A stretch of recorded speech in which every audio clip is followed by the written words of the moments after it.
2025-এ যে first summative exam হবে প্রত্যেকটা ক্লাসের, তো অঙ্কের ক্ষেত্রে ক্লাস নাইনের অঙ্কের ক্ষেত্রে যে ফার্স্ট সেমেটিভ এক্সাম হবে কিছুদিনের মধ্যে, তো সেক্ষেত্রে যে অঙ্কগুলো খুব গুরুত্বপূর্ণ, যে অঙ্কগুলো অবশ্যই তোমাদের একবার করে অন্তত প্র্যাকটিস করে যাওয়া উচিত, তো সেগুলো আজকে আমরা দাগ দেব।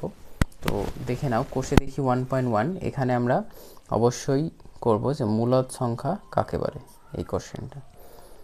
নেক্সট পরপর দুটো, আর এখান থেকে এখানে যে কোনো একটা দেখে নেব আমরা।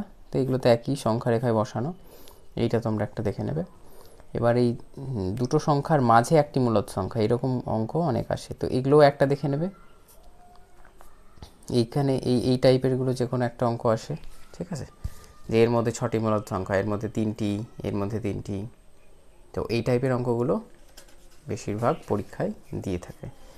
তো নেক্সট যেটা আসবো সেটা হচ্ছে সংখ্যা রেখায় রুটকে স্থাপন করা, মানে রুটযুক্ত কোনো সংখ্যা, তাহলে এগুলো হচ্ছে ইম্পর্টেন্ট। এখানে তোমরা অবশ্যই এই দুটো দেখে নেবে, √5 ও √3, 4 ও 5। নেক্সট তোমরা চলে এসো এইখানে কোষে দেখি 1.3, তো এগুলো প্রত্যেক ক্ষেত্রে একটা করে দেখে নেবে যে কীরকম হয়, ছোটো প্রশ্ন যেহেতু। দশমিকে বিস্তার কী হবে, এটা দশমিকে বিস্তার দেখে নিলে, এটা দেখে নিলে, আর এখান থেকেও একটা দেখে নিলে এইটা, তারপরে এখান থেকে এটা বলেছে অমূলদ, এটা অমূলদ, তাহলে একই ধরনের, এখান থেকে যে কোনো একটা দেখে নেবে। আবার তোমাদের যেগুলো দেখতে হবে এখানে রয়েছে সংখ্যা রেখায় নিচে সংখ্যাগুলো স্থাপন করা, এগুলোকে বলা হয় ওই যে চালনী পদ্ধতির মতো করে এই টাইপের করে স্থাপন করা, এগুলো একটা পরীক্ষায় আসতে পারে, তো এটা দেখে নেবে তোমরা 4। নেক্সট 10-এরটা দেখে নেবে। মিনিমাম এই অঙ্কগুলো একবার অন্তত প্র্যাকটিস করে অবশ্যই যাবে, যদি পরীক্ষা আসে তাহলে তোমরা যেন অবশ্যই করতে পারো, আসার চান্স অনেক বেশি, এগুলোই প্রায় দিয়ে থাকে পরীক্ষার ক্ষেত্রে। এখানে কিছু শর্ট কোশ্চেন দেওয়া থাকে, তো পাইয়ের ক্ষেত্রে দেওয়া থাকে কোশ্চেনটা, পাই এবং 22/7, এইটা কি মূলদ সংখ্যা নাকি অমূলদ সংখ্যা, আর এখানে তো একই রয়েছে ওই টাইপের, এটা একটু দেখে নেবে। নেক্সট আমরা সূচকে চলে আসবো। সূচক চ্যাপ্টার থেকে যেটা করবে, এখান থেকে দেখলে তোমরা দেখবে এইটা একটু দেখে নেবে, 2-এর 1, আর এখান থেকে দেখবে এই তিনটের মধ্যে থেকে একটা, মানে প্রায় ক্ষেত্রে এসে থাকে পরীক্ষায়, তো এগুলোর মধ্যে থেকে সব থেকে এইটা বেশি ইম্পর্ট্যান্ট, 3-এর 3, আর এখান থেকে 5, 6, 7 আর 8, এই চারটের মধ্যে থেকে একটা কোশ্চেন আসার সম্ভাবনা রয়েছে। নেক্সট আমরা চলে আসবো নেক্সট পেজে সমাধান থেকে যেগুলো দেখবে, তো সমাধান থেকে তোমরা অবশ্যই দেখে নেবে, এইটা দেখে নেবে, কোশ্চেন নাম্বার 9-এ 6 আর কোশ্চেন নাম্বার 3। আর একটা যেটা দেখবে এটা হচ্ছে এটা 3টে, 8টা থেকে অন্তত 3টে দেখে নেবে। এখান থেকে এইটা প্রায় পরীক্ষায় এসে থাকে MCQ কোশ্চেনে, আর এখান থেকে আসে এইটা আসে প্রায় 1, আর এখান থেকে লাস্ট কোশ্চেনটা, এই দুটো খুব ইম্পর্ট্যান্ট। লেখচিত্র 3, এখান থেকে যেগুলো আসে এই টাইপের নিচের সমীকরণগুলি লেখচিত্র অঙ্কন করি, ঠিক আছে। এগুলো যদিও আসে না সমাধানের ক্ষেত্রে, সমাধানগুলো বেশি আসে। এইখানে যেটা রয়েছে কোশ্চেন নাম্বার 7, লেখচিত্র অঙ্কন করি ও ছেদ বিন্দুর স্থানাঙ্ক করে এখানে সমাধান করতে হবে, তাহলে এখান থেকে তোমরা একটা করে নেবে অবশ্যই, এটা একটা দেখে নেবে, আর এখান থেকে একটা দেখে নেবে লাস্ট।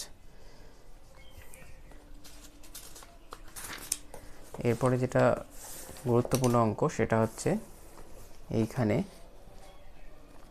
কোশ্চেন নাম্বার 10 আর কোশ্চেন নাম্বার 11, এই দুটোর মধ্যে থেকে একটা খুব ইম্পর্ট্যান্ট, একটা পরীক্ষায় আসার চান্স রয়েছে, যে ত্রিভুজের ক্ষেত্রফল, এটাও ত্রিভুজের ক্ষেত্রফল, এটাতেও ত্রিভুজের ক্ষেত্রফল নির্ণয় করতে হবে। এরপরে আমাদের এই MCQগুলোর মধ্যে থেকে এই দুটো হচ্ছে এটা আর এটা একই টাইপের কিন্তু বিপরীত কোশ্চেনটা। এখানে ওয়াই রয়েছে, এখানে এক্স রয়েছে, আর এখানে এক্স ওয়াই দুটোই রয়েছে। তাহলে এটা হলে কি হয়, এখানে যদি এক্স থাকে তাহলে এক্সের আমরা একটা ফিক্সড মান পাবো, তাহলে এক্সের মান একই জায়গায় থাকবে, ওয়াইয়ের মানগুলো বাড়া কমা করবে, তাহলে সেটা হয়ে যায় ওয়াই অক্ষের সমান্তরাল। আর ওয়াই থাকলে এক্স অক্ষের সমান্তরাল, এক্স ওয়াই দুটোই থাকলে মূল বিন্দুগামী। ঠিক আছে, তো এই কোশ্চেনগুলো সেম। এবার এইগুলোর মধ্যে থেকে একটা তোমরা দেখে যাবে, এইটা 15-4 আর 15-3। এরপর আমরা স্থানাঙ্ক জ্যামিতি চলে আসবো, 4 নম্বর চ্যাপ্টার, কোষে দেখি 4। কোষে দেখি 4-এর ক্ষেত্রে যেটা ইম্পর্টেন্ট, প্রথমে একটা দূরত্ব নির্ণয় করা শিখে নেবে। এখানে সবগুলোই দূরত্ব নির্ণয় রয়েছে, দূরত্ব নির্ণয় না জানলে বড়গুলো তোমরা পারবে না, তো অন্তত এটা দেখে নেবে। নেক্সট এখানে দেখবে যে এইটা কোশ্চেন নাম্বার 6 আর এই 8, 9, 6, 8, 9 এই তিনটে কোশ্চেন তোমরা অবশ্যই দেখবে। তার সঙ্গে যেগুলো দেখবে এখানে যে এইগুলো রয়েছে, সমবাহু ত্রিভুজ, আয়তক্ষেত্র, তারপরে রম্বস, এগুলো প্রমাণ করা হয় কি করে, তোমরা একটা দেখলেই পেরে যাবে যে সবগুলোর ক্ষেত্রেই মান নির্ণয় করতে হবে। তো তোমাদের বলবো তোমরা দেখবে এই 13 নাম্বারটা, এখান থেকে যেগুলো দেখবে এই দুটোর মধ্যে থেকে একটা দেখবে, আর এইখান থেকে একটা দেখবে। নেক্সট আমরা 5-এ চলে আসি। কোশ্চেন নাম্বার 5-এ এখানে তিনটে কন্ডিশন রয়েছে, 1, 2, 3। এই কন্ডিশন তিনটে দিয়ে একটা অঙ্ক শর্ট কোশ্চেনের মধ্যে আসে। এই যে এরকম দুটো সমীকরণ থাকছে, এই সমীকরণ দুটো থেকে এই যে মান অনুযায়ী যদি সমান না হয় তাহলে কি হবে, পরস্পর ছেদি, আর একটি মাত্র সমাধান থাকবে। এক্ষেত্রে দুটো সমাপতিত সরলরেখা পাওয়া যাবে, অসংখ্য সমাধান থাকবে।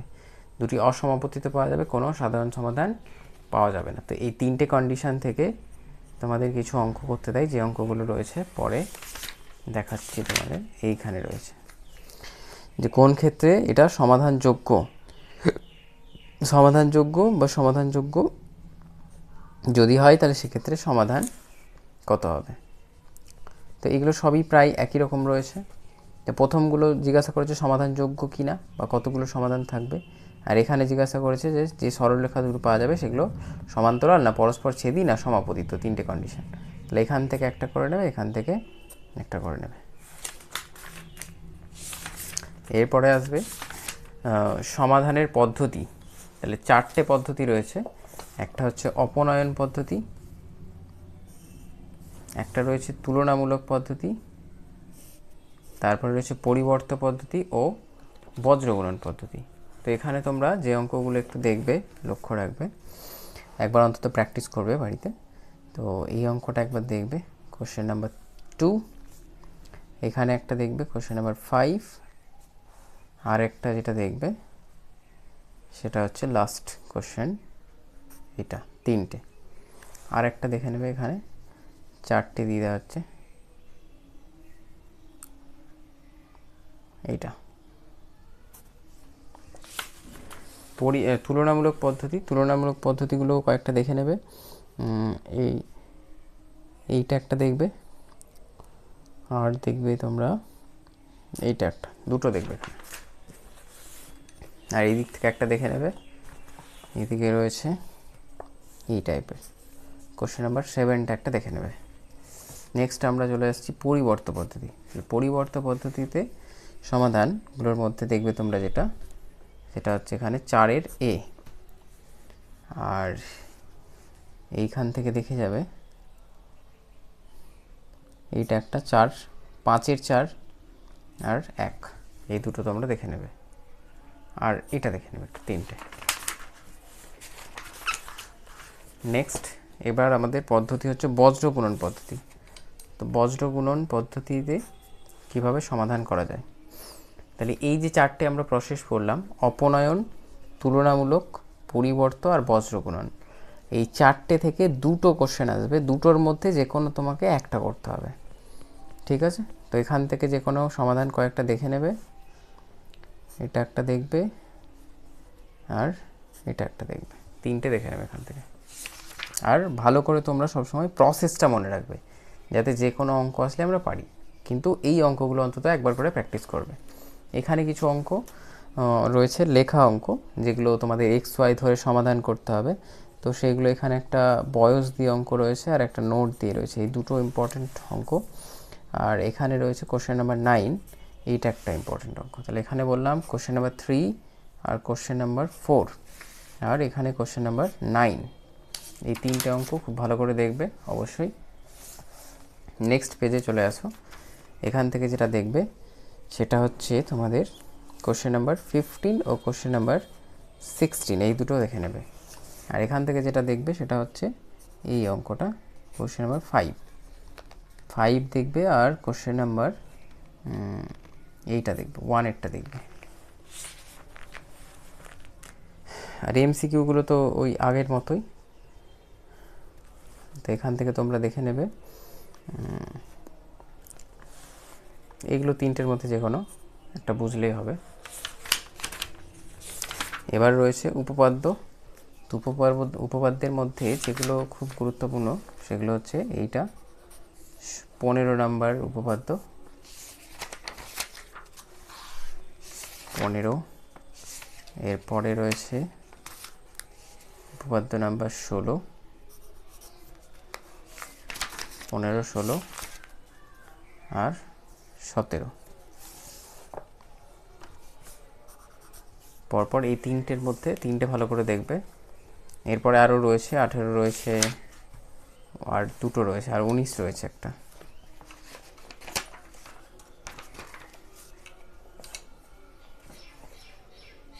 উনিশেরটা একটু দেখে নেবে, চারটে দেখে নেবে উপপাদ্য। আর এখান থেকে যেটা ইম্পর্টেন্ট, এই কোশ্চেনটা হচ্ছে প্রয়োগের দিক থেকে খুব ইম্পর্টেন্ট। এরপরে তোমাদের এখান থেকে কিছু কোশ্চেন আসে, তো এখান থেকে তোমরা দেখবে লাস্ট কোশ্চেনটা দেখবে 5 আর 1, 17, 1 আর 5। আর এমসিকিউ এর মধ্যে দেখবে এইটা 5, আর এখান থেকে দেখবে একটা 1। চ্যাপ্টার নাম্বার 7-এ চলে আসি আমরা। 7-এর মধ্যে কোষে দেখি 7.1, এখানে বীজগণিতিক বহুপদী সংখ্যামালা কোনগুলো এবং তাদের মাত্রা কত, মাত্রা রিলেটেড কোশ্চেন মানে প্রায় সময় আসে। তো তোমরা মাত্রা আর সহগ এই দুটো জিনিস দেখে রাখবে। তো মাত্রা বলতে এক্সের সব থেকে বেশি পাওয়ার, যেমন এখানে মাত্রা হচ্ছে 6, এখানে এটা তো বহুপদী সংখ্যামালা 9, ঠিক আছে, এটা বহুপদী 9। এখানে মাত্রা 3, এখানে যেমন মাত্রা কিছু নেই কিন্তু এক্সের পাওয়ার 0 রয়েছে, তাহলে এটা মাত্রা হয়ে যাবে 0। আর এটার মাত্রা আমরা জানি না, কারণ এটা সবই হতে পারে, 1 2 3 করে যা খুশি হতে পারে। সহগ রিলেটেড একটা কোশ্চেন দেখবে, এই কোশ্চেনটা অবশ্যই দেখবে। আর এখানে কোনগুলো 2 চল বিশিষ্ট, কোনগুলো 1 চল বিশিষ্ট, এগুলো একটু ধারণা রাখতে হবে মাথার মধ্যে। এখান থেকে যেগুলো ইম্পর্টেন্ট সেটা এইটা তুমি দেখবে একবার, 4 আর 6। এবার ভাগশেষ উপপাদ্য, মানে ভাগশেষ উপপাদ্য প্রয়োগ করে কিভাবে সমাধান করা যায়। এটা সমান 0 ধরে এখানে x এর মানগুলো বসিয়ে দিলেই তোমরা এটা পেয়ে যাবে। তো এখান থেকে যেটা খুব ইম্পর্টেন্ট সেটা হচ্ছে 8, 9, 10, এই তিনটে অঙ্ক খুব ভেরি ভেরি ইম্পর্টেন্ট। তাছাড়াও তোমরা 7-এরটাও করে নেবে এখান থেকে। আর এখান থেকে যেটা ইম্পর্টেন্ট সেটা হচ্ছে কোশ্চেন নাম্বার 12, কোশ্চেন নাম্বার 2, 12-এর 2 যেটা, আর কোশ্চেন নাম্বার 4। এরপরে এখান থেকে তোমরা অবশ্যই করবে, এখান থেকে একটা করে নেবে, এখানে একটা করবে, এটা করে নেবে 5, এখান থেকে একটা করে নেবে 4, এখান থেকে যে কোনো একটা করে নেবে। আর এখান থেকে যেগুলো আসে পরীক্ষায় সেটা হচ্ছে এই x⁴n দিয়ে 8, 9 আর 10, এই কটা ভালো করে দেখবে অবশ্যই। এই দিক থেকে যেটা দেখবে সেটা হচ্ছে এইটা একটা দেখবে, এই কোশ্চেনটা, আর এখান থেকে একটা। এরপর চলে আসো তোমরা চ্যাপ্টার 8 থেকে যে অঙ্কগুলো দেখে যাবে, কোষে দেখি 8.1, এখানে একটা অঙ্ক দেখবে যেটা হচ্ছে এই 9 আর 10, এই দুটো দেখবে এখানে। এখান থেকে দেখবে যেটা, সেটা এইটা বেশি আসে পরীক্ষায়। আর তোমাদের যেটা আসে সেটা হচ্ছে এইটা। কোশ্চেন দেখি 8.3 থেকে দেখবে এই কোশ্চেনটা, আর দেখবে এইটা, এই দুটো।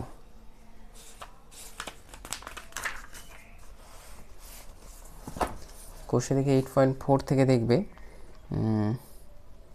এটা দেখবে অবশ্যই, কোশ্চেন নাম্বার 5, এটা একটা টাইপ, আর 10, 5 আর 10। এরপরে শেষের দিকে আমরা কিছু উদাহরণ থেকে তোমাদের দাগ দিয়ে দিচ্ছি।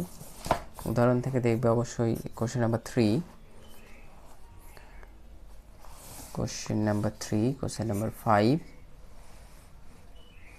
আর কোশ্চেন নাম্বার 6। আর এখান থেকে অবশ্যই দেখবে কয়েকটা অঙ্ক, কোশ্চেন নাম্বার 4, 2 এর 4, আর কোশ্চেন নাম্বার এটা, আর এখান থেকে এইটা,